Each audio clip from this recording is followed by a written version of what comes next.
안녕하세요. 세상의 모든 돈을 복사하는 남자 돈복나입니다.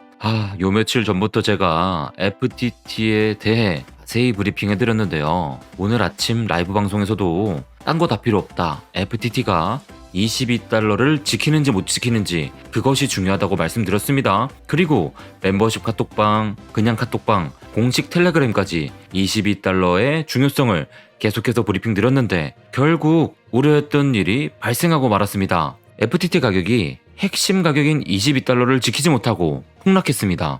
그로 인해서 코인 시장 전체가 무너지기 시작했습니다. 제가 우려했던 결과죠. 아직까지 좋은 흐름을 유지하고 있는 미국 증시와는 달리 전혀 다른 모습인데요. 달러 인덱스도 최근 하락 추세를 이어오고 있어서 자산 시장에 유리하게 작용할 수 있는 조건이었는데 이번에 FTT 위기가 터지면서 크립토 시장은 또다시 위기에 처하게 된 것입니다. FTT와 함께 솔라나도 급락이 나오고 있습니다. 제가 어제 영상에서 분명 유동성이 부족해진 상황 속에 알라메다 리서치가 보유 중인 솔라나 물량을 던질 위험이 있으니 주의하시라고 분명히 말씀드렸는데 알라메다의 매도와 상관없이 위험성을 느낀 솔라나 투자자들의 매도세만으로도 상당한 하방 압력이 걸리고 있는 상황인 만큼 솔라나 투자에 대해서는 각별히 당분간 주의를 기울일 필요가 있습니다. FTT의 급락과 동시에 바이비트 거래소의 토큰인 비트다오의 폭락이 발생했다는 점도 주목할 필요가 있습니다. 알라메다 리서치는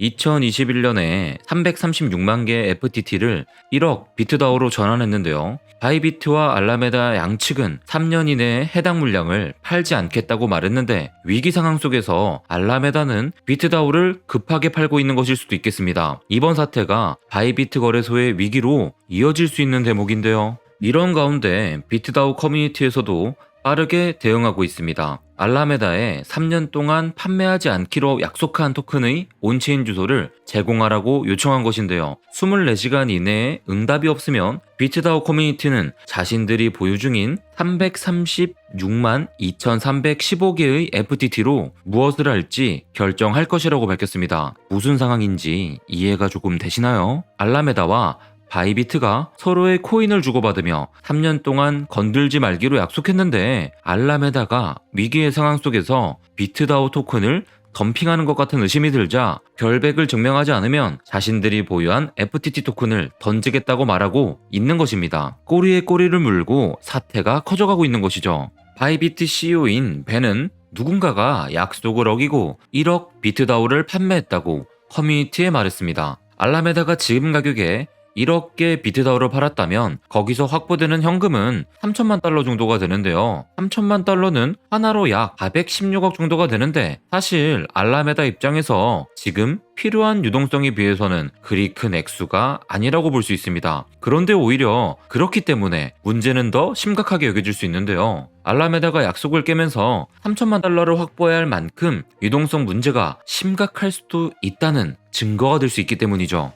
그리고 그것이 사실이라면 공개되지 않은 알라메다 대차 대조표 상에는 100억 달러 이상이 있다는 알라메다 CEO의 발언도 거짓으로 판단할 수 있습니다. 바이낸스와 FTX 간에 이런 치열한 싸움이 벌어지게 된 이유가 무엇일까요? 원래 바이낸스는요, FTX의 투자자였고 이 투자로 인해 바이낸스는 큰 수익을 올릴 수 있었습니다. 하지만 어느 순간부터 FTX는 바이낸스의 최대 경쟁자로 떠올랐습니다. 결국 바이낸스는 FTX 투자에서 철수한다고 발표했으며 이후로 두 거래소의 관계는 더 나빠졌습니다. FTX와 바이낸스 모두 셀시우스, 블록파이, 보이저와 같은 부실 자산을 구조하거나 인수하는 과정에서 치열한 경쟁을 펼쳤습니다. 엄청난 수의 미국 유저와 라이센스가 이런 회사들과 엮여있기 때문인데요. 그런데 이 대결에서 FTX가 종합적으로 승리를 차지했고 바이낸스는 그런 결과가 못마땅했을 것입니다. FTX의 CEO인 샘 뱅크먼은 바이든을 후원하는 등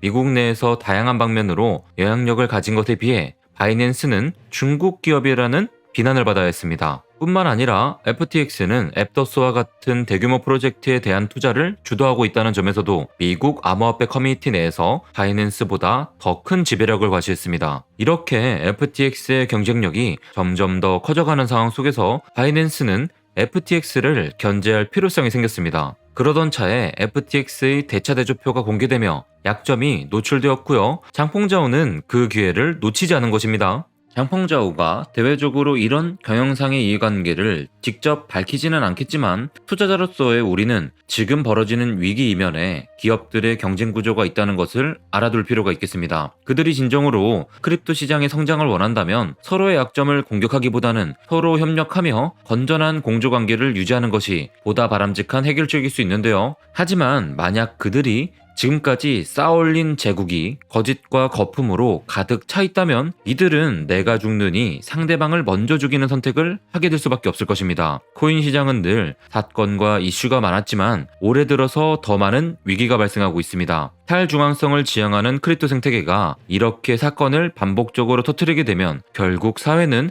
한 가지 결론에 도달하게 될 것입니다. 바로 규제입니다. 결국 규제 당국은 규제를 통해 코인 시장에서 이권을 챙기려는 욕심을 가지고 있을 것입니다. 하지만 규제되지 않는 크립토 기업들이 개인 투자자들을 위태롭게 하는 지금의 상황이 반복되지 않도록 하기 위해서라도 적절한 규제는 반드시 필요합니다.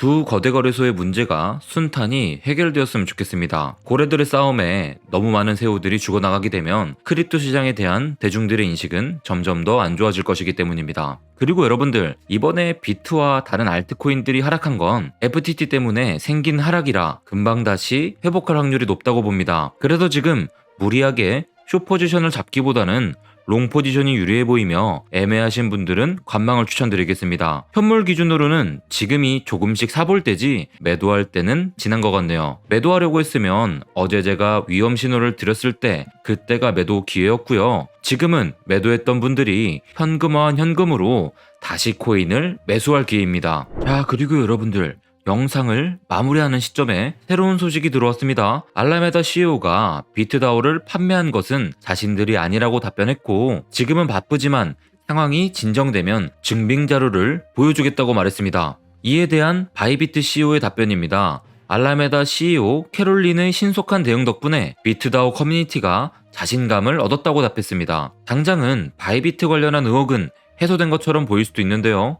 관련해서 우 블록체인이 확인한 바에 따르면 현재 FTX 핫 월렛에 약 9,700만 비트다오가 있는데 이는 기존에 보유하겠다고 약속한 1억 개보다는 적지만 큰 폭의 매도는 없었다는 것을 알 수 있겠습니다. 이에 관한 한 가지 가능한 해석은 알라메다가 비트다오를 판매할 수도 있다는 징후를 보고 바이비트가 사전에 경고했을 수 있다고 우블록체인은 밝히고 있네요.